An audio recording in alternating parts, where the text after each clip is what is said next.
Welcome to First Things First. I'm Jenna Wolfe. Brandon's already playing. He's got the itch. He can't put it down. I get it. Let's go. Nick Wright's constantly scrolling through stats. He can't get enough. Kevin Wiles is always coming up with metaphors. He can't get enough. We are all playing into who we are. You guys look great today. Everybody looks happy. Yeah, you got it. You got it. It's nice. Y'all are wearing ties these days. Mine is one piece. Jenna's got a dress with a little design in the middle. So I figured Your wife dressed you. Forgot my watch this morning. Of course my wife dresses me. Okay. Well, of course my wife dresses me. Does my hair, does my makeup, dresses me, feeds me. I just give these takes, Jenna. And they're hot takes, Nick. They're hot. Let's start this morning with tonight's big game, Cardinals-Seahawks. How big, Jenna? Well, Seahawks have lost 3 of 4. Cardinals have won 3 of 4. Seattle had this division all but locked up, and now you got the Cards, Seahawks, and Rams in a logjam at 6 and 3. Brandon, I'll start with you. Thursday Night Football tonight on Fox. Who you got, Cardinals or Seahawks? Woo, this is going to be a good one. I have the Seahawks winning. Jenna, they have to win. Sometimes you got to go back to the root to fix the problem. You go back to week 7 when all this mess started. Russell Wilson threw 3 interceptions. And since then, he's still been throwing interceptions. So I am confident that Russell Wilson, Pete Carroll, those guys get it done. Bobby Wagner, that they turn this thing around. They're going back to the root of this thing, and they're going to face it, and they're going to fix it. Russell Wilson is too smart of a player. He's too talented. He's a great leader to stay down this path. They'll fix it. The offensive line needs to be better. Russ needs to be better. The whole Russ, let Russ cook thing, I think is pretty much over. You heard Pete Carroll this week talking about getting back to the basics and getting back to the run game. So, Nick, look, I'm confident that they'll get it done, but it's going to be hard. This Cardinals team is a contender. Yep. Well, and the Cardinals team is a contender, and you would think this game would be bigger for the Cardinals because the Seahawks are the established force in that division.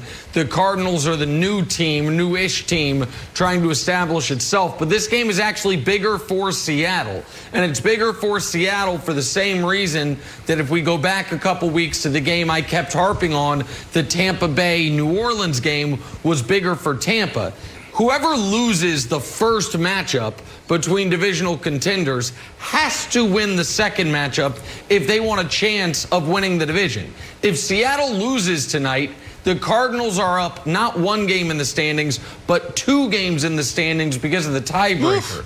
And so I do like Seattle tonight because I think they are going to be the more desperate team. They have lost 3 out of 4. Meanwhile, the Cardinals are playing their best football of the year, having scored 30 in 5 straight games and having won 4 out of 5. And I didn't love how the Cardinals closed last week. Now, you might say, what the hell do you mean?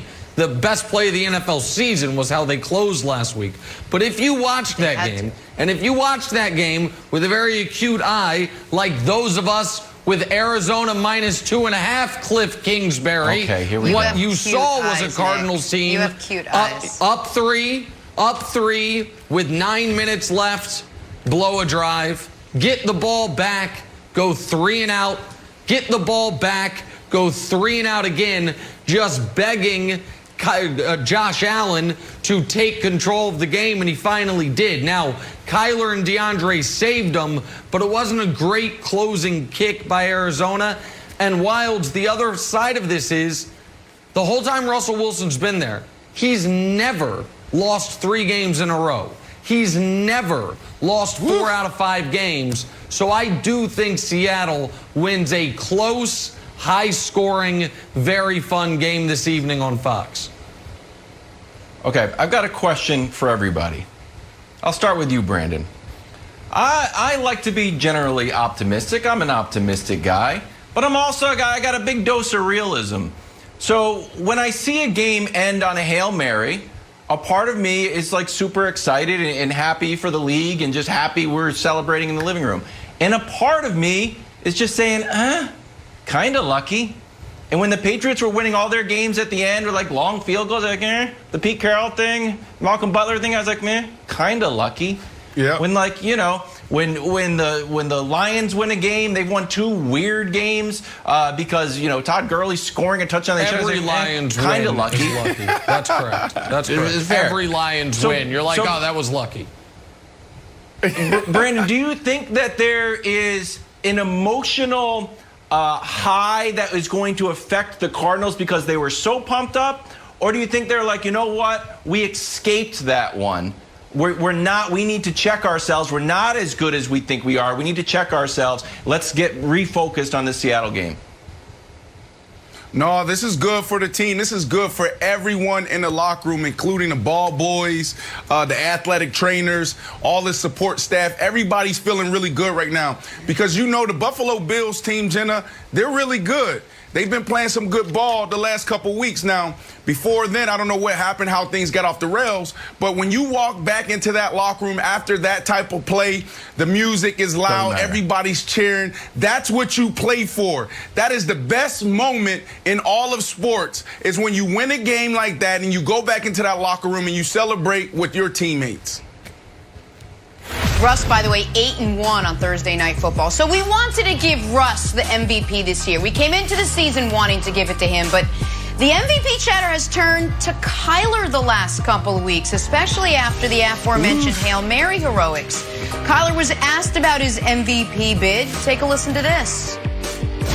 Those guys, that they were mentioning, Tom, Aaron, Patrick, they've won Super Bowls. They've won MVPs.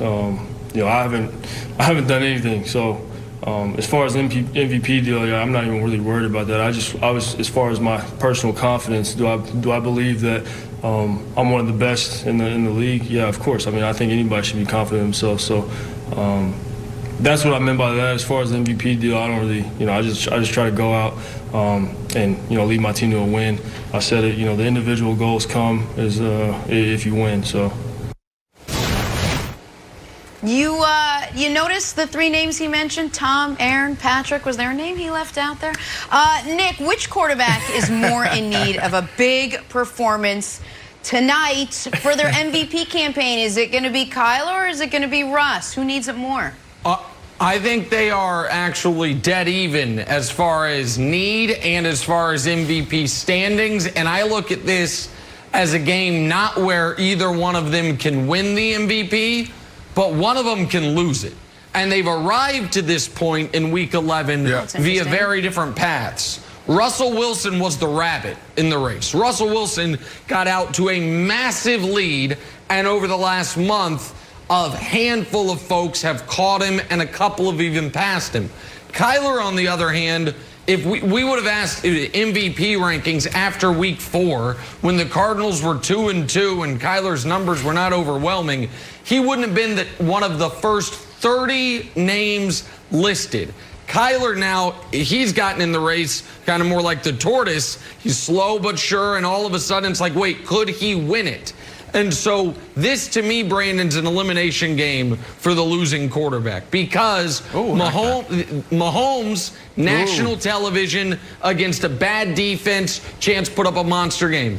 Aaron Rodgers, Fox Game of the Week, chance to put up a monster game. Tom Brady, Monday Night Football, national television, opportunity to play a really good game. So all our MVP candidates are going to be on the major stage. If the loser of this game, to me, because they likely won't win their division either, eliminates themselves from the race. But right now, these two guys are dead even. Nick, listening to you write that out right there, man, got me so excited about this game. Could this be the most exciting game this year? You got so much on the line. First of all, before we even get to the MVP discussion, this is the division, like you said. You have to win this game if you want to lead this division and have a chance at going to the Super Bowl. This is a must-win game. Now, MVP. Look, it's both of these guys need to get it done tonight. When you look at Kyler, he's having a Lamar Jackson type of season. Lamar Jackson won it last year. He won it with style. He won it with grace. And when you look at Kyler Murray, it's the same thing. This dude is getting it done on the ground. He's getting it done through the air. It's exciting. It's good football to watch. And then Russell Wilson. There's some guys, when you Google search, you want to see a few things by their name. When I see Russell Wilson, I see Super Bowl champ. I see Walter Payton Man of the Year. I see All-Pro, Pro Bowler. And I also think when you see Russell Wilson, you want to see MVP. It just goes with his name. So for Russell Wilson, he's not out of it. He gave it to Patrick Mahomes. He was leading all the way up until last week. And now, if he wants to get back into that conversation, he has to go out there, protect the football first, and then play lights out. All right, well, we're inching our way closer to the Super Bowl. You got Knicks, Chiefs, and Brandon Steelers as the favorites right now. But which of those two do you trust more? We got trust issues on First Things First. We'll discuss next. Stay with us. I thought we were just talking football, though. Moving on to the only undefeated team in the NFL, the Steelers, sitting pretty at 9-0. Ben Roethlisberger was asked about the importance of going undefeated the rest of the way. He said the right thing. He said this: the goal is not to go undefeated. The goal is to win a Super Bowl.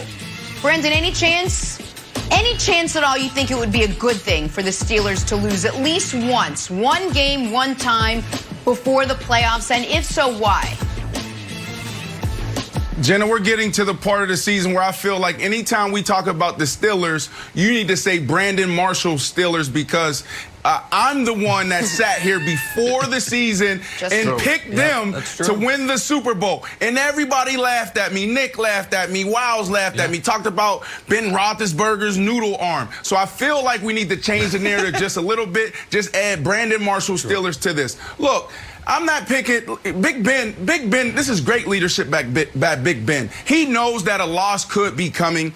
And at the end of the day, what we've seen over time, in time, is that when a team loses, after riding the wave for so long, it could be a big letdown. When you look in that locker room and you see all these young guys, they've never been in this situation before at this level. So Big Ben is getting ahead of it. Now, you know, the Jags have their number. That's what they've been preaching all week. Will this be the week? I don't think so. But it could be coming when you look at their schedule. And Big Ben just doesn't want those young guys to hit a low, an all-time low, because they've been riding so high, Nick.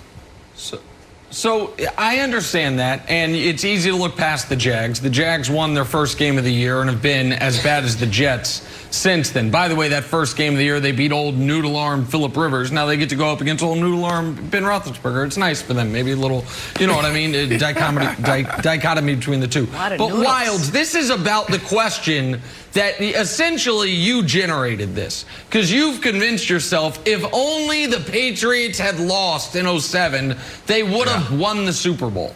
I don't think there is evidence for that. So two teams in NFL history have gone undefeated: the 72 Dolphins, who won the Super Bowl, and the 07 Pats, who lost the Super Bowl. So it's like, oh, maybe it's better to go 15-1. Well, 9 teams in the Super Bowl era have finished the regular season with 1 loss. 3 of them, only 3, have won the Super Bowl. In fact, 4 times it's happened since the '85 Bears. 3 of those 4 didn't even make the Super Bowl, and one of them made it, the Panthers, Cam's Panthers, and they lost it. So this idea that 15-1 somehow positions you better for a championship than 16-0, I dismiss that idea. I don't think there's any evidence for it. What the Steelers need to be worried about, Wilds, is getting that 1 seed, and 16-0 is the only way it's guaranteed for them. So I don't think a loss in any way, shape, or form would be good for them. Yeah, it's any port in the storm for that Patriots season for me. I'm just looking for a reason, not just that, you know, the helmet catch. It just still bothers me. All right, so the question for you is this, Nick, since it would probably be about your Chiefs. What if the bye is locked up? What if the Chiefs lose another game? The bye is locked up. The Steelers have the Browns, so that's a whole nother thing. Maybe the Browns are fighting for the playoff spot. Then, do you rest? Does Tomlin sit back and say, you know what? It's smarter for us to rest. We have nothing to play for. No, I don't like teams personally, and Brandon, I know you hadn't been in this position as a player where, you locked up the 1 seed, but you can still give us the player's perspective on it. I don't like teams resting in week 17 if they have the bye on the horizon, because I think that's too much time off.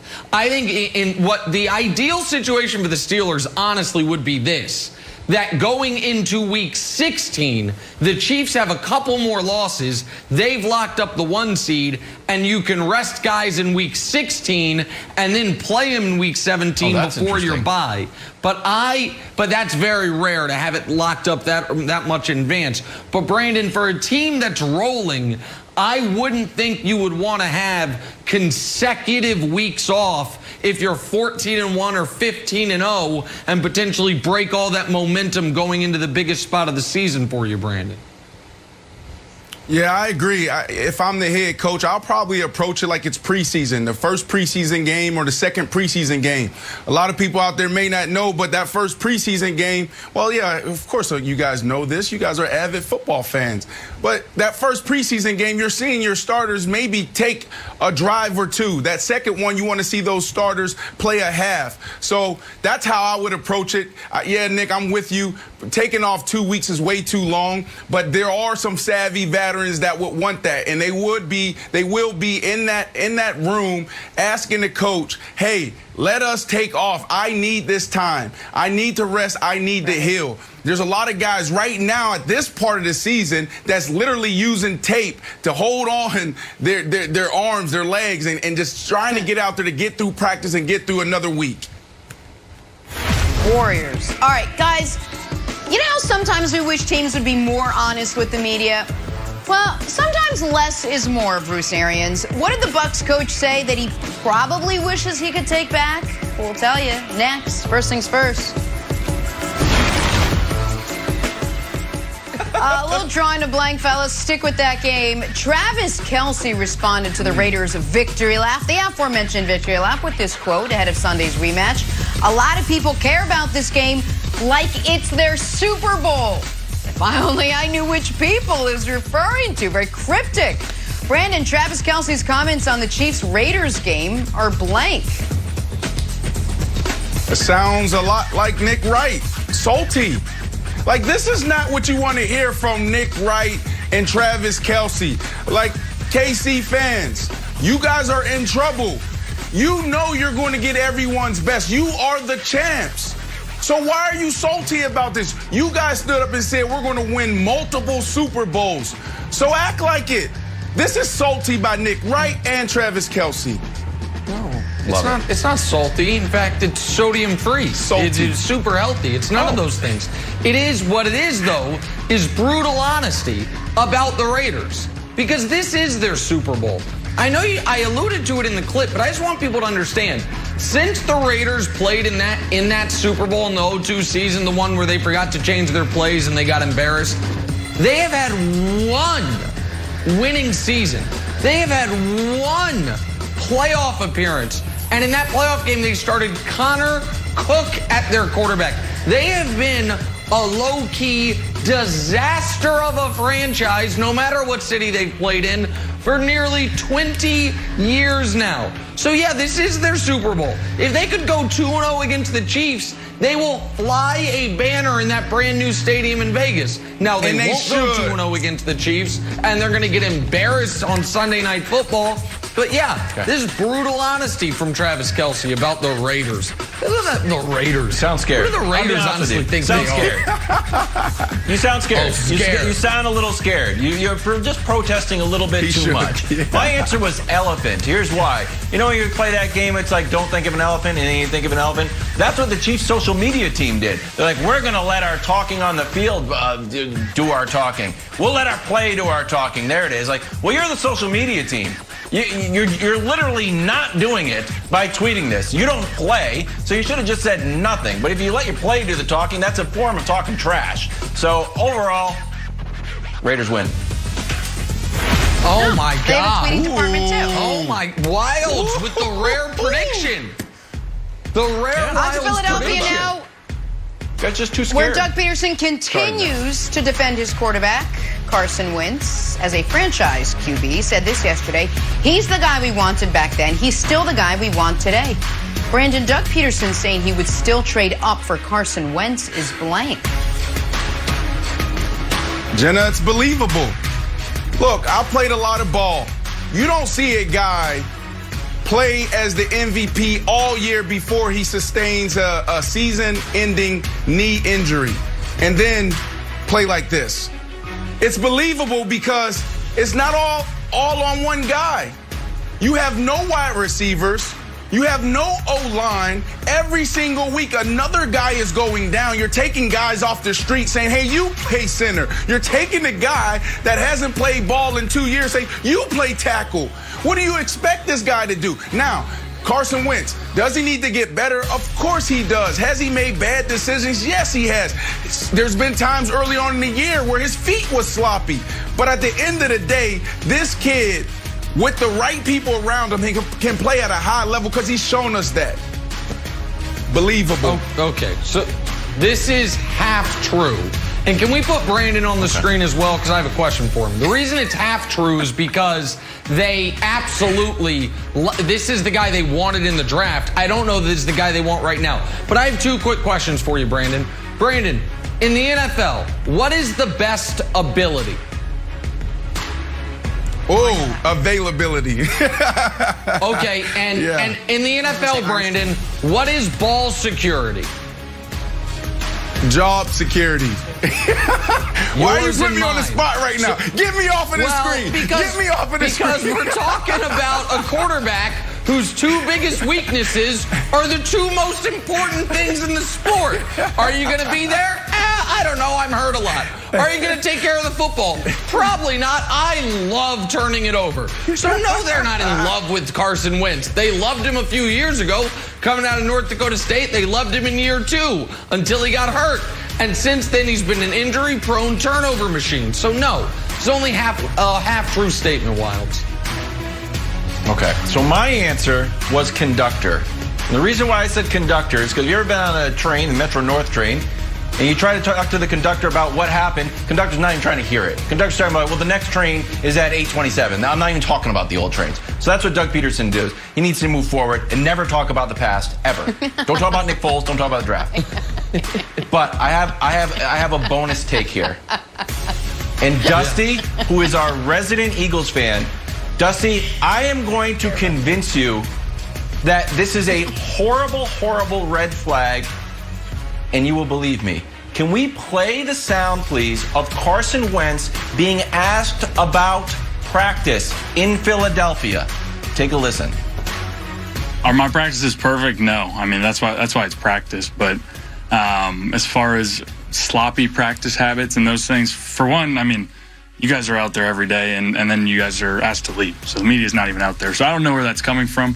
But it is what it is. You know, I know I'm not perfect. I know that's why it's practice, and I got to be better all the time. But I'm always out there working, and I know everybody else is. So I haven't seen any of that from myself or really from anybody. We're out there busting our tails every day. And do mistakes happen? Absolutely. But is that something that I've seen or that I'm worried about for myself or anybody else? No, I'm not. Okay, look. You're in Philadelphia at a press conference, and a reporter asked you about practice. The lack of situational awareness in seeing openings there, the fact that you didn't take it is really concerning, and I'm not joking. That just shows that everything is not working as fast as it should. I'm not saying you need to be, Jerry Seinfeld up there, but you need to say, practice, I got something for this. Dusty, I think it's a real concern. I am not joking. It's more concerning than the interceptions. Wilds, between that and the conductor, you win. You won Thursday. You just won the whole day. It's Thursday, right? On to Tampa now, where the Bucs are getting ready for a Monday Night Football showdown with the Rams. Bruce Arians said the Bucs are a really tired team. Tampa's got 12 games in a row before the Week 13 bye. Brandon, Bruce Arians calling the Bucs a really tired team is blank. It's legit. I think every team is tired right now. Let me give you a glimpse into a day of a football player. Some guys wake up at 6, some guys may wake up at 6:30. But those first few steps out of bed are the most painful. Your feet hurt, your toes hurt, your ankles hurt. So much pressure on every single joint in your body. You get in your car, you go to the facility. Once you get to the facility, you may have some breakfast. Give me some egg Wrights, maybe a waffle, but you try to stay on the healthy side. From there, you go in the steam room, sauna, maybe jump in a hot tub, cold tub, just to wake up the body.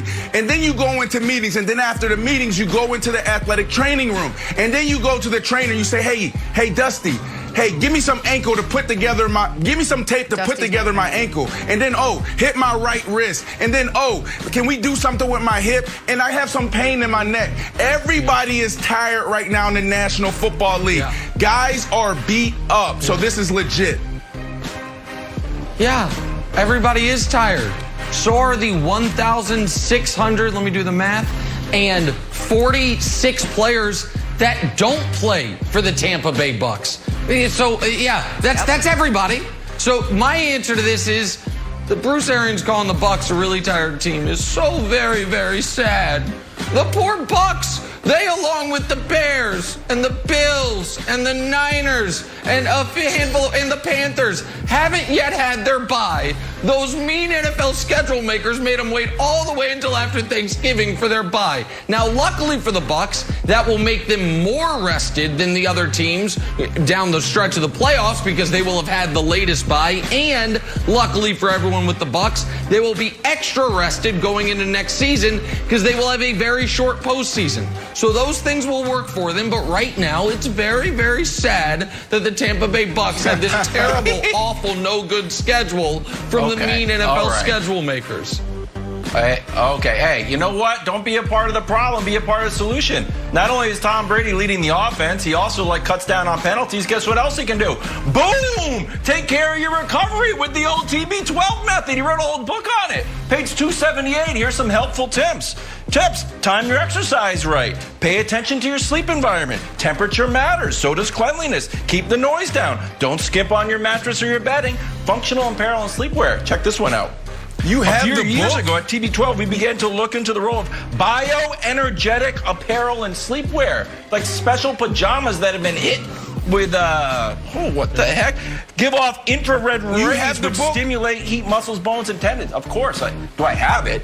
And my whole family has it. We have 4 copies. What are you doing with the children's version, too. Kevin He's also got the magical... subscribes to the TB12 method. We read it every day. He it. also has the magical Recipes. concussion water before the FDA made him pull it off the shelves.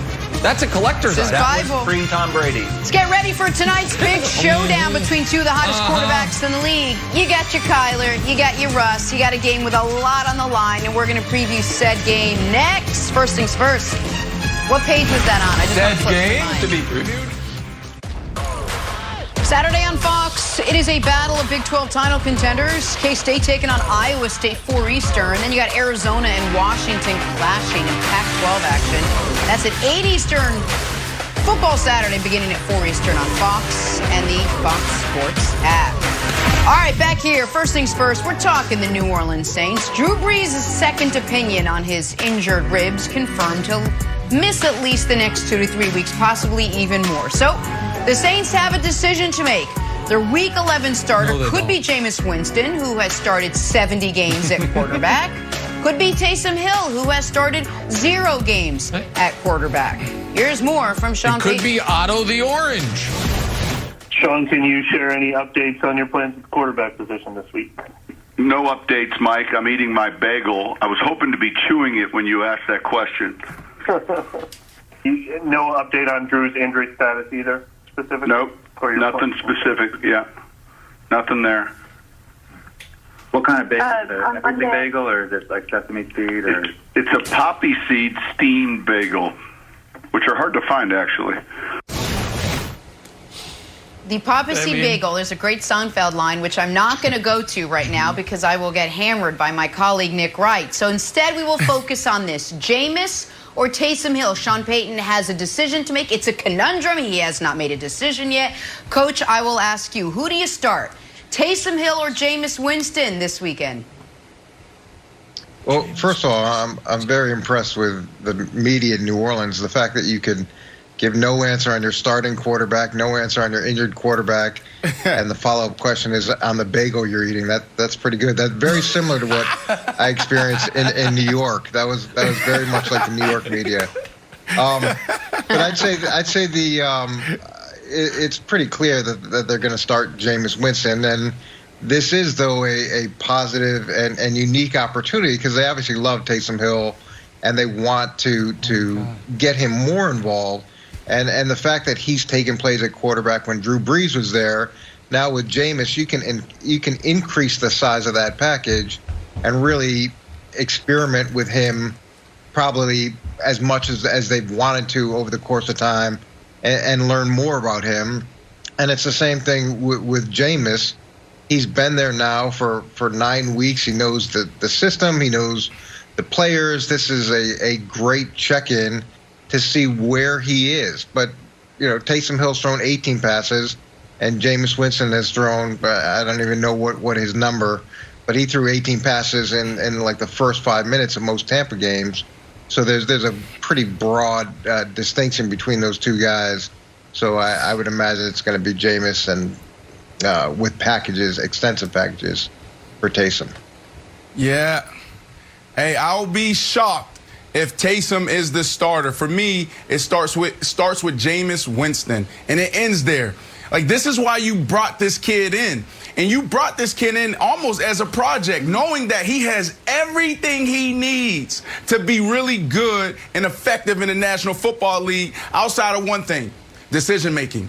And who else is better at showing you the way there's two guys, Sean Payton, Coach Payton, and Drew Brees. Drew Brees in practice, man, when you talk about a machine, when you talk about working your process and working your football, like, there's no one better. We see this all the time. Drew Brees throw it to his first guy, and then he'll go through his progression as if he still has the ball in his hand. Okay, cover one here, I'm going to the flat right away, bam. And then he goes to 2, and then he goes to 3. Oh, 3's not there, and he goes to the check down. That's Drew Brees continuing to develop up here, his mindset, his mentality. And Jameis sat back and watched that. And that's where we're going to see this guy separate himself from where he was last year to where he's at today by being in that type of environment every single day. Because that's all it is for Jameis. Jameis, make the right decision. Sean Payton's football is real good. It's super simple. It's not that complex. What's complex is what they throw at you. They have different motions and different packages. But at the end of the day, we're talking about simple stuff. Cover one, go here. You don't have to think anymore. Just do your job. And Coach Payton has this way about himself that everyone in the building and coach, including the media, just respects him. Like, he has a way to talking to people and moving people in the right direction. So if Jameis gets out of line, and if he's done this in the last couple of months, Coach Payton is that type of guy, say, no, this is why I brought you here. And if you don't get the job done the way I'm asking you to get it done, you'll be out of here. Yeah. And guess what? If Jameis were to have to leave, or if he were to get hurt, you know what the Saints would do? Sign a quarterback. Because they don't have another one on the roster. This conversation is maddening. Drew Brees missed 5 weeks last year. They let Taysom Hill throw one pass. Who's going to be the starter? Jameis Winston, Taysom Hill, or Zion Williamson? He's got time before the season starts in New Orleans. The hell we talking about? When Cam Newton went down or got COVID in New England, there wasn't this topic. Is it going to be Hoyer, Stidham, or Jacoby Myers? Because he also played quarterback a decade ago. So why isn't he being discussed? Here is a ironclad prediction. If they let Taysom Hill throw 10 passes, he'll throw a pick. We have no evidence whatsoever that this guy can play quarterback, if we're being honest, at any level. At BYU, his last year when he finally got to be a full-time starter, he had the sparkling resume of 12 touchdowns, 11 picks. I don't understand how Taysom Hill quarterback, I know they love him. I love my daughter. I don't let her drive my car. Like, what are we talking about, Wild? Of course it's Jameis. It's why they signed Jameis, and I actually think they've got a really good backup in Jameis. Yeah, it's obviously Jameis. He started the second half. We know it's going to be Jameis. He threw for 5,100 yards. There's two big narratives out here, Coach, and they are really like, look, has he progressed? Has he evolved and not be the turnover machine that he was? And the other one is like, hey, have all these unconventional things that he's been doing in the offseason helped? And most people think it's just the LASIK surgery, but he has a tremendous amount of other training techniques that I don't want the LASIK surgery to be overshadowed. These are not in my favorite order. These are just things that happen. First one, pushing SUVs. Does that help you win games? Not 100% sure. Can't hurt. How about this? Dodging a huge thing like it's American gladiators looking around. So if you ever see a giant medicine ball on the field, Jameis Winston will be prepared for it.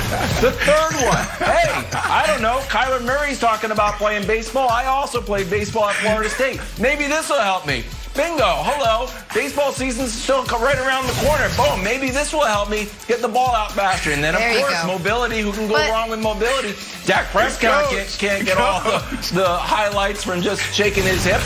I can do it, too, also on my heels. And then maybe it all leads, and I'm really torn about this, but then if he starts winning, it's kind of a win for the Saints and a loss for us that he brings back this eating a W thing, which no one really knows what to do. I mean, you win, but then you got to do this eating a W, which I thought we left in Tampa Bay. We didn't. It's still alive. So I personally am interested. We know he's going to throw the ball around the field against the Falcons. My favorite, pushing the car. So if the Falcons want to throw a car at him, nice try. Push it right out of the way, Nick. Go ahead, Oh, my Coach. goodness. I guess, Coach, my question to you would be, go ahead, Coach.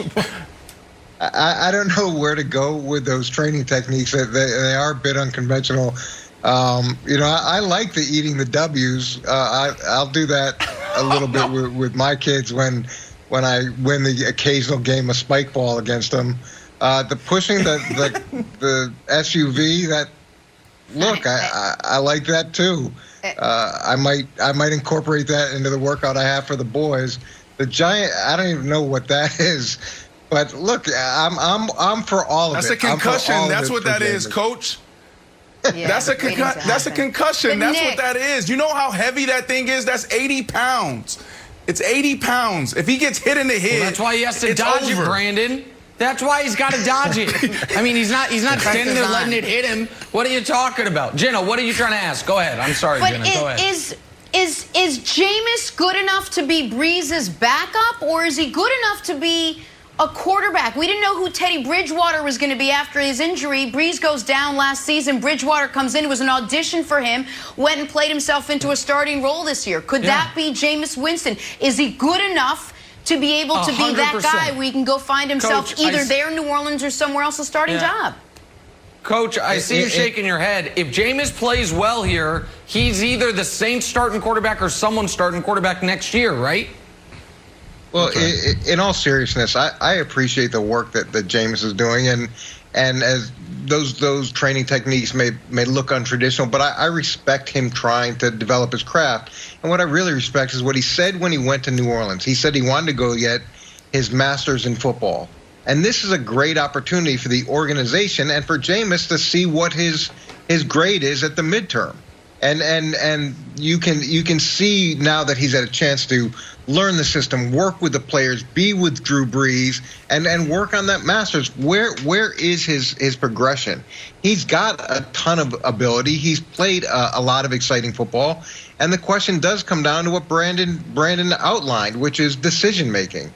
And you'd like to think that with the time that he's spent and the commitment that he's made, and with this new opportunity, hopefully we'll see a change in that decision making. But I'm cheering for him because I respect anybody that's willing to recognize their weakness and go work on them and take a situation that's best for their chance to move forward. Coach, I've seen a lot of things in the locker room. I've seen a lot of things on the field, just like you.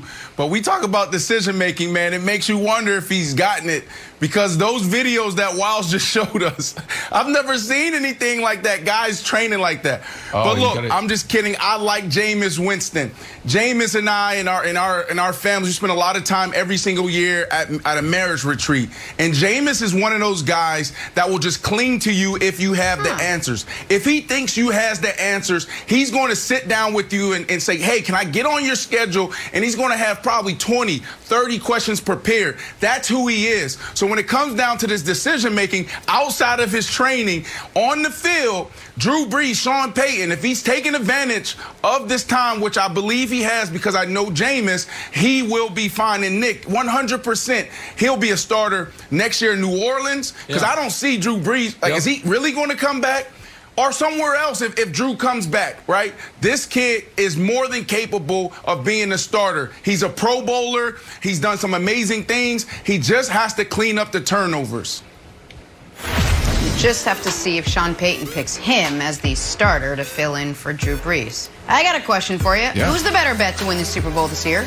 Chiefs or Steelers? We'll tell you why that's a harder question than you might think. Next, first things first. Brandon, he learned those training methods at House of Athletes. Time to run the fast break with Chris Broussard. Let's go, Broussard. The Sixers reportedly traded Al Horford and 2 picks to the Thunder last night for Danny Green. Then during the second round last night, Philly made a trade with Dallas for Seth Curry. Got some shooters. Steph Curry tweeted, Sixers, y'all got a good one. I bet you he said it because it was his brother. That's probably why I did it. Hey, Broussard, Daryl Morey, active already. What do these moves do for the future of the 76ers? Morey, props. He has come in there and worked some miracles right away. I mean, most people didn't think you could get rid of Al Horford's contract. He did that. And then he brings in a 3-and-D guy with championship pedigree in Danny Green and one of the best shooters, arguably the best shooter in the NBA in Seth Curry.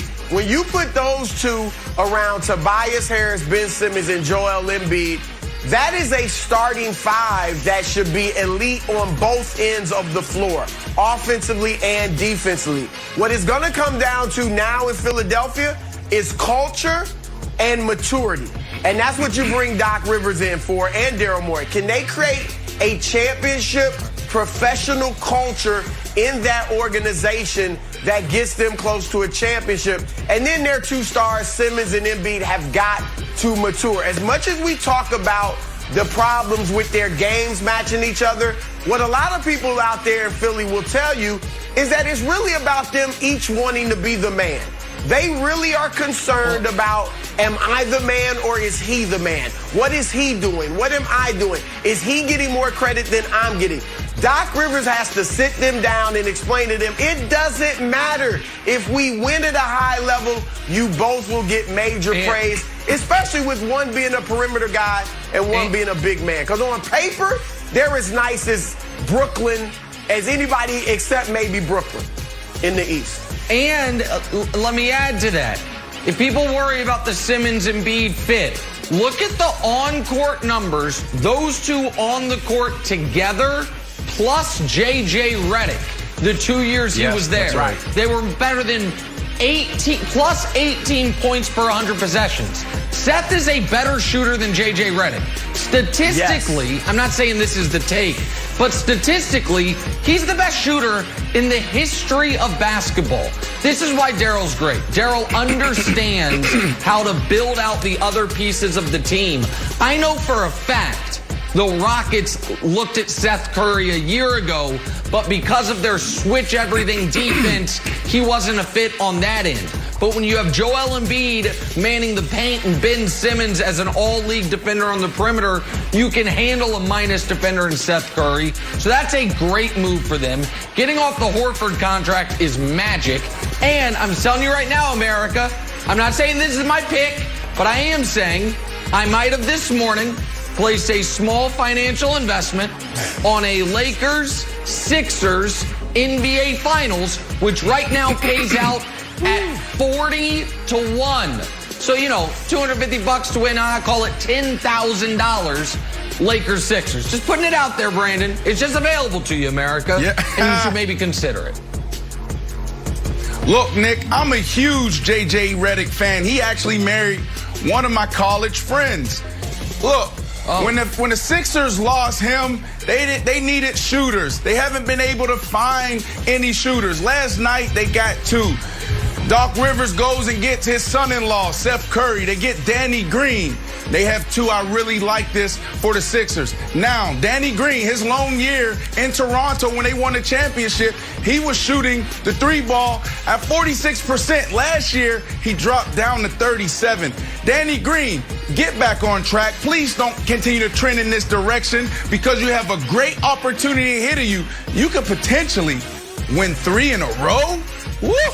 Wow, I like this for the Sixers. All right, moving on to the Golden State Warriors now. And some bad news reported yesterday with Klay Thompson suffering a lower leg injury in training. It's believed to be an Achilles injury. We don't know yet. Crushing blow after he sat out all of last year with an ACL. Nick, how devastating could this be for Klay and the Warriors' title chances?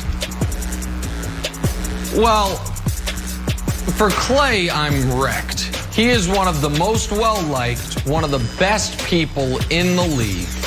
Never causes no problems. He could have really caused a ruckus when they bring in Durant. Instead, he continued to do his job brilliantly and was an Iron Man in this league until that NBA Finals dunk where he tears his ACL, and now he suffers another potentially major injury. So for him personally, this is as bad as it gets.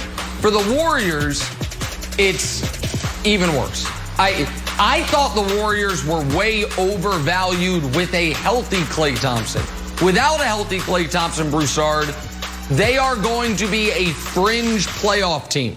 Like, Draymond is not the guy he was 5 years ago, and your favorite player in the league, Andrew Wiggins, is going to ask to be the second option on that team. So this is disastrous for Golden State, and I feel sick for Klay. Well, you handled the personal stuff. I mean, obviously, we all feel terrible for Klay Thompson. Also, this is the best NBA backcourt in history. The best backcourt in NBA history, and we may not get to see them for a second straight year. Nick, you surprised me because I'm with you. Obviously, they have absolutely no chance at winning the championship. I thought I might be alone in saying they might not make the playoffs out west. Because the problem is that your second best player, Draymond Green, doesn't score. So now you are looking at Andrew Wiggins to be the second scorer on a very good team, and I don't know that he can do that. I loved him, and you're right. You teased me about liking Andrew Wiggins. I love him as a fourth guy. And that's what he was when Klay is there. The fourth guy, the third option scorer. He'd be great in that role. But now as a second guy, no. They need James Wiseman to mature immediately and be ready to be productive right away. And they need Wiggins to step up and be a very good 22-point scorer as the second guy for them to even just make the playoffs. Yeah, I still think they make the playoffs. I don't know if you believe in the Suns, or I know you don't believe in the Blazers. You spent the entire, summer making fun of me, Broussard, so I know you don't believe in the Blazers. But I still think they make the playoffs. I think Steph is going to come back and have a resurgent year. And just glass half full, and I really feel for Klay. If there was a guy, and the defense would really suffer, obviously, but if there was a guy who was built to be like the purest spot-up shooter since Ray Allen, it's probably Klay. We've seen him explode for monster games where he has more points and three-point attempts than he does dribbles. So, Brandon, I'm trying to be as optimistic as possible. I think that he would still be very effectively, play very effectively, even if he's limited by an Achilles, if that turns out to be what it is, which I hope it isn't. Yeah, let's hope that it's not that bad, but this is devastating if he has an Achilles injury and he's out for the year. This is devastating for Klay, obviously, coming off of another injury and ready to get back out there. It's devastating for Steph Curry, Draymond Green, coach, and every guy in that locker room, everybody in that organization. they were excited to get back out there. And for this to happen before they even take the court together is brutal. And it's also devastating for the NBA. This is going to be one of the most exciting years in the NBA in the last 10 years. You look at what's happening in the West. And then the East, the Nets, there's a lot of excitement there. The 76ers, the moves they're making. You have the Bucks. Oh, man. So it's devastating for everybody. Hopefully, you know, things are not that bad. And we see Klay out there and we see the Golden State Warriors competing at a high level this year, Jenna. All right, let's do a little draft debrief. Anthony Edwards went first overall to Minnesota last night, followed by big man James Wiseman to the Warriors. And then LaMelo Ball was selected third by Michael Jordan's Charlotte Hornets. Nick, what was your biggest takeaway from last night's draft? Well, listen, there was a somewhat pretty obvious concerted media campaign against Anthony Edwards because a lot of agents didn't like the clutch workout and the way they kind of stole center stage. So I'm glad it didn't hurt his draft stock. I'm happy for Anthony Edwards. My other biggest takeaways about the second and third pick. I was worried for the Warriors that because of the Klay news, they would make a rash decision. Instead, they did the smart thing and the right thing and took the best player on their board in Wiseman. And LaMelo, I don't know that Charlotte's going to win a lot of games. In fact, I don't think they will. But I would be shocked if LaMelo does not win Offensive Rookie of the Year. They're going to let him shoot as much as he wants in Charlotte. I think he's statistically, I don't know that he'll be the best rookie actually, but statistically he's going to be the best rookie, and he should be the huge favorite to win Rookie of the Year. Yeah, call me crazy. Oh, Brandon doesn't know basketball. He played football for 13 years. Call me crazy all you want. The biggest mistake, how do you not draft LaMelo Ball first overall? Because of his offense, because of what he does. Modern NBA, today's game, you need scoring. And this dude could potentially go down as one of the greatest scorers we've seen. 6'7" point guard. He passes like magic. Yes, he has some decision mistakes. He got to clean those up. But with coaching, isn't that your job? So I think the thing that stood out to me the most was them passing up LaMelo. I get it. The safest way, they went. But safe gets you beat. I got to change my whole take now after hearing that. I'm calling you crazy, Brandon Marshall. The Minnesota Timberwolves got it right. All right, Anthony Edwards feels a need. Once this guy gets a three-point shot, and I think he will because he was a good mid-range shooter, he was a good foul shooter in college, he gets the mid-range shot, he'll be a nice fit with D'Angelo Russell and Karl Anthony Towns. And you said LaMelo passes like magic. The last guy to compare a Ball brother to Magic Johnson was Magic Johnson at the press conference, and he was terribly wrong. So look, I like LaMelo. I would like nothing more than for him to be a star, because I love to see the GOAT have an actual star in Charlotte with him. I think if Melo, a lot of good questions about Melo's competitiveness and maturity. If he has a competitive bone in his body, Michael Jordan will bring it out, because Jordan will challenge him. And Jordan will talk to him verbally and challenge him to see what he's made of. And if he's made of the right stuff, he'll bring it out and he'll play well up to his potential in Charlotte, which I definitely hope happens. You know, Jenna, this is a sort of a broad strokes, 20,000 feet thing, but I was surprised by the path that the top three picks took. Anthony Edwards played 32 games. Wiseman played 2 games. LaMelo played no games in college. So we saw sort of 3 different paths there. I wonder, especially with this new G League team coming up, if we're going to see a more variety of ways guys get into the league, and that LaMelo playing against, grown men and professionally overseas turns out to be an approach that more guys end up taking. All right, really good stuff, guys. Broussard, thank you so much. We got to take a turn back to Brandon football. Marshall is Kyler crazy. and Russ and Kyler. Both so fun to watch, both on display tonight. Who needs to win more? Can't say both. Back after this. Now for stories to start your morning, sponsored by Ram Trucks, built to serve. Big Thursday night football game. Cardinals, Seahawks. Seattle looked like they might run away with the division. They started off 5-0, but Here we are 4 weeks later. Seahawks have lost 3 of 4. Cardinals have won 3 of 4. And now Arizona, Seattle, and Los Angeles, they're all bunched up in a logjam at 6 and 3 out west. So, Nick, who wins tonight, Cardinals or Seahawks? I've got Seattle, but I must admit, I don't feel great about it. I've never seen Russell Wilson lose 3 games in a row. It's not because I haven't been watching. It's because he's never done it. I've never seen Russell Wilson lose 4 out of 5, and it's because he's never done it. And so my gut says in their biggest game of the season, and one could argue, I would argue, the biggest matchup the NFL has had in the 2020 season to date, Russell Wilson, who I still believe to be the second best player in the entire league, will get it together and carry his team to a victory.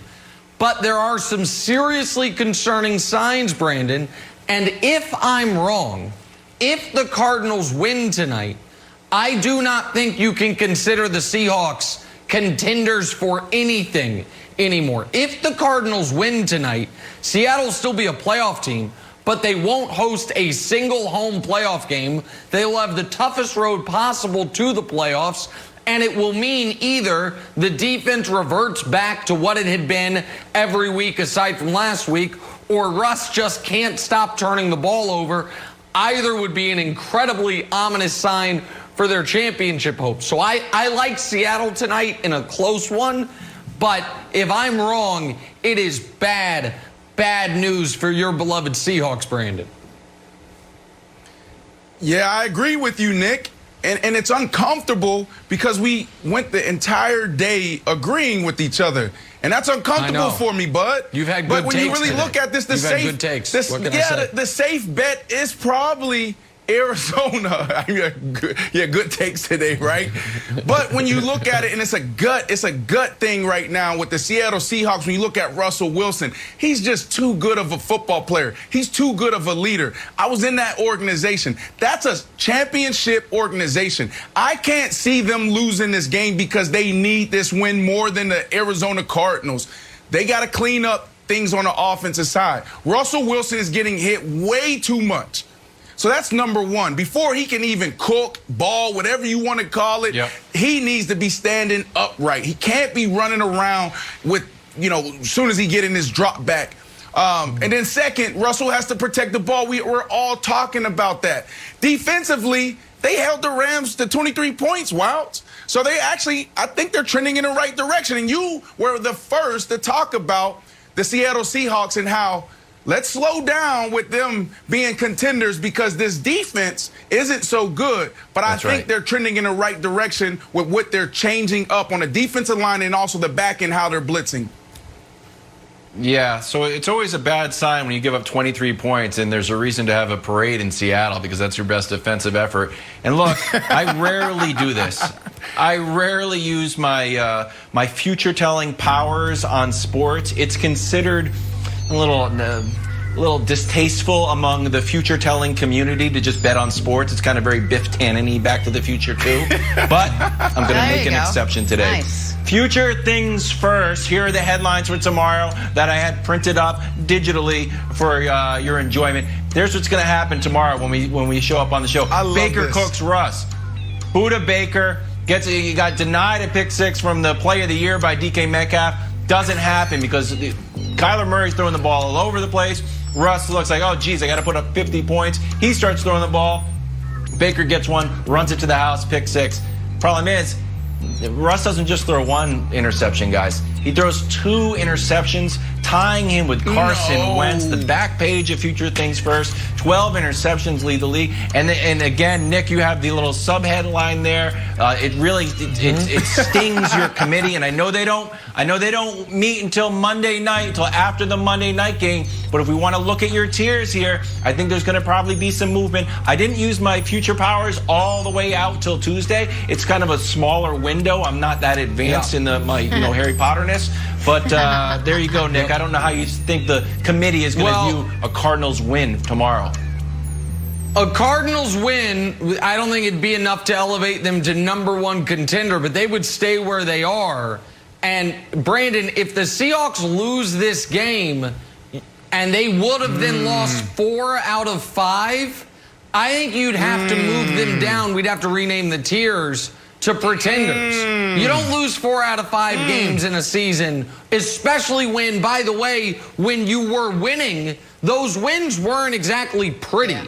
It was in the final seconds against Minnesota, the final yard against New England, the final minute against Dallas. And so I think a Seattle loss tonight, you would start to say, wait, not only are they not the best team in the NFC, not best team in the NFC West, Jenna, I think you might say they're not even the second best team in the NFC West, because the Rams and Cardinals would have beaten them would have been 3-0 against them this year, and that's their divisional competition.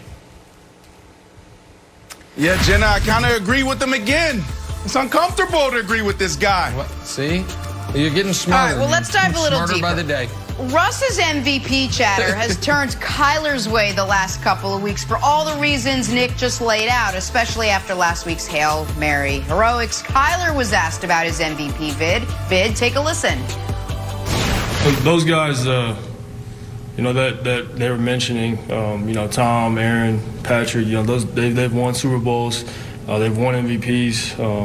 I haven't done anything, so. As far as MVP deal, I'm not even really worried about that. I was as far as my personal confidence. Do I believe that I'm one of the best in the league? Yeah, of course. I mean, I think anybody should be confident in themselves. So that's what I meant by that. As far as the MVP deal, I don't really, I just try to go out and lead my team to a win. I said it. The individual goals come if you win. So. All right, Nick, I'll start with you. Who needs a win tonight more for their MVP campaign, Kyler or Russ? I think it's an elimination game for both of them. I don't think either can win the MVP without winning the division. I think the winner tonight wins the division. I also think the fact that Kyler's in this discussion is a good example of how these narratives aren't always fair. And if the Cardinals had done what they should have done in the fourth quarter last week, I don't think there's a lot of Kyler MVP buzz, meaning they're up 3 with the ball with 9 minutes left against the Bills, and Kyler throws a pick. They then get the ball back, and he goes 3 and out. They then get the ball back, and he goes 3 and out again. If any of those drives, he just gets a few first downs and they take knees, he doesn't then have the MVP moment of the Hail Mary. But, Brandon, I'll tell you who is rooting for Kyler tonight. Justin Herbert, Joe Burrow, and Tua Tagovailoa. Because we're on a crazy streak. Carson Wentz, year 2, almost won the MVP. Then year 2, Patrick Mahomes did. Year 2, Lamar Jackson did. And year 2, Kyler Murray could. So it's like become a young quarterback's award. So I'm sure those guys are watching with a little interested eye this evening, Brandon. Yeah. I mean, both guys are still in it, right? So they both need this game. A couple weeks ago, Russell Wilson opened up the door, and then you saw everybody kind of run to it. And then last week, everybody ran through it. So Russell Wilson, there's a few things that you want to see by his name when you Google him, Wilds. You want to see Super Bowl champ. You want to see 5-time All-Pro. You want to see Walter Payton Man of the Year award. And you also want to see MVP. Russ, let's go. Cook, but don't cook too much. I think Russ needs it. Russ is trying to do like a Martin Scorsese needs an Academy Award type campaign. Like, look at me, I've been good for so long, I still haven't won. Where Patrick Mahomes is sort of like, I'm obviously the best, I'm the MVP. Don't give it to Barkley or Karl Malone. So I think that Russ really needs to show that he deserves it and not just keeps on campaigning like, hey, you guys have missed out on me for the last 5 years. Ball security. Ball security. Job security. Yours and mine. Thursday Night Football tonight on Fox. Undisputed coming up right now. Have a great day, everyone. We'll see you tomorrow.